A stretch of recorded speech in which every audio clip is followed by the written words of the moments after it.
हर साल गर्मी बढ़ती ही जा रही है और भारत के कई इलाकों में दोपहर की धूप जानलेवा हो चुकी है।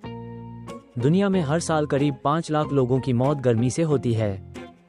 लेकिन गर्मी सिर्फ लाखों लोगों के स्वास्थ्य को ही नहीं नुकसान पहुंचा रही, बल्कि हमारी कमाई और खर्च के संतुलन को भी बिगाड़ रही है।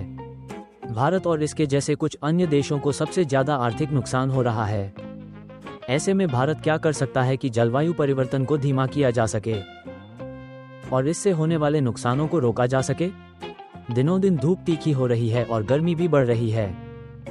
जलवायु परिवर्तन से लाखों लोगों का स्वास्थ्य खतरे में पड़ रहा है और उनकी आय भी घट रही है। वो ऐसे कि अगले 25 वर्षों में जलवायु संकट के चलते हमारी कमाई को भारी नुकसान होगा। लेकिन कितना? अनुमान लगाया गया है कि 2050 तक वैश्विक अर्थव्यवस्था में आय करीब 19% घट जाएगी। मिसाल के लिए भारत को लीजिए। जलवायु परिवर्तन से देश को आर्थिक नुकसान हो रहा है। गर्मी और सूखा खेती को चौपट कर रहे हैं। इतने भीषण तापमान में फसल कौन उगाए? दिल्ली में शाम 5 बजे अभी तापमान 40 डिग्री सेल्सियस है और पीक आवर्स में मतलब 11 से 4 बजे के बीच तो बाहर निकलकर काम करना वाकई नामुमकिन है। Really not possible to work outdoor. गर्मी और सूखा, जलवायु परिवर्तन के ये नतीजे बहुत से अफ्रीकी देशों को भी प्रभावित कर रहे हैं। इनके आर्थिक दुष्प्रभाव बहुत ज्यादा हैं। बात चाहे श्रम और फसल की उत्पादकता की हो, तापमान की वजह से दोनों पर असर हुआ है। खासकर 20 से 30 डिग्री के बीच इनकी उत्पादकता कम हो जाती है। जाहिर है गर्म इलाकों में आज सबसे ज्यादा नुकसान ग्लोबल वार्मिंग की वजह से हो रहा है। इस सदी के मध्य में जलवायु परिवर्तन की वजह से भूमध्य रेखा के दक्षिणी भूभाग की आय में काफी गिरावट देखने को मिलेगी। बात लौट कर आती है भारत पर। 2050 तक देश की आबादी अपनी 22% आय गंवा देगी। हालांकि कुछ लोग फायदे में रहेंगे, जैसे एयर कंडीशनर बनाने वालों का कारोबार बढ़ेगा।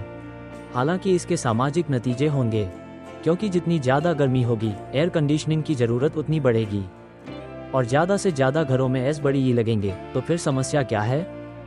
समस्या है ऊर्जा की ज्यादा खपत। गर्मी बढ़ने के साथ ऊर्जा सेक्टर को आने वाले समय में अत्यधिक मांग के लिए खुद को तैयार रखना होगा। उसी लिहाज से बुनियादी ढांचा भी बनाया जाना चाहिए। जैसे जैसे गर्मी का कहर बढ़ रहा है, वैसे वैसे भारत में एयर कंडीशनर की डिमांड भी आसमान छू रही है। गर्मी के चलते घरों को ठंडा रखना मुश्किल हो गया है।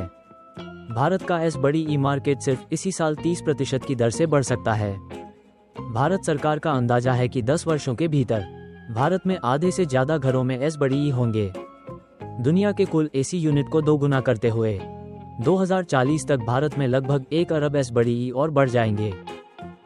नतीजतन बिजली की खपत चिंताजनक स्तर पर होगी और भारत में बिजली की मांग पूरे अफ्रीका की बिजली मांग जितनी हो सकती है।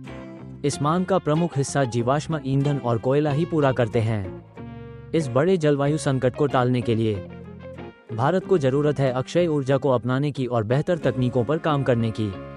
Of course we will need energy efficient.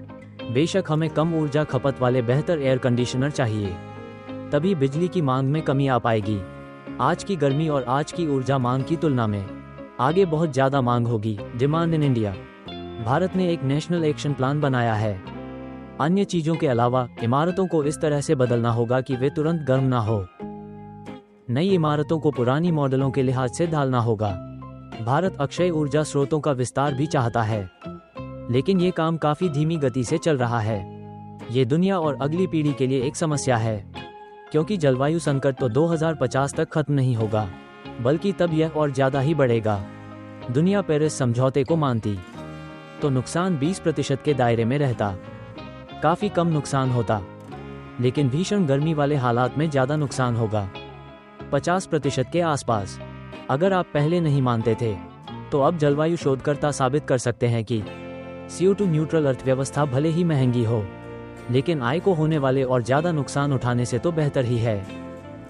इस बात में कोई शक नहीं होना चाहिए कि जलवायु परिवर्तन सिर्फ हमारे स्वास्थ्य को ही नहीं, हमारी जेब को भी नुकसान पहुंचाता है। हमें इसे रोकने की हर संभव कोशिश करनी होगी। आप जलवायु परिवर्तन के चलते पैदा हुई किसी और समस्या के बारे में जानते हैं, जिसका बोझ हमारी जेब पर पड़ता हो? अगर आपके दिमाग में कुछ आ रहा हो तो लिखिए उसे कमेंट बॉक्स में।